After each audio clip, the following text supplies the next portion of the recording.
আসসালামু আলাইকুম প্রিয় হুজুর। ওয়ালাইকুম আসসালাম। হুজুর, আমার প্রশ্ন হচ্ছে, বিজ্ঞানীরা দাবি করেন যে পৃথিবীর বাইরেও মানব বসতি রয়েছে। এখন ইসলাম এতে সমর্থন করে নাকি না? जी हुजूर साइंसदान मानते हैं कि ज़मीन के अलावा भी दूसरी जगह ज़िंदगी है। इस्लाम इस बारे में क्या राय रखता है? हाँ, ज़िंदगी है, यकीनन है। हज़रत मसीह मौऊद अलैहिस्सलाम ने भी लिखा है कि बिल्कुल मुमकिन है कि दूसरे प्लैनेट्स में ज़िंदगी हो, लेकिन अभी तक हम उनसे मिले नहीं।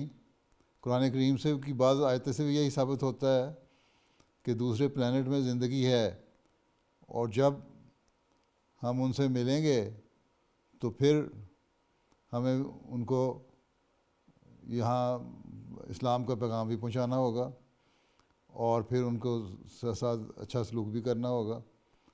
तो बिल्कुल मुमकिन है कि ज़िंदगी हो दूसरे प्लैनेट्स में, लेकिन अभी तक हमारा उनसे रब्ता नहीं हुआ। ٹھیک ہے.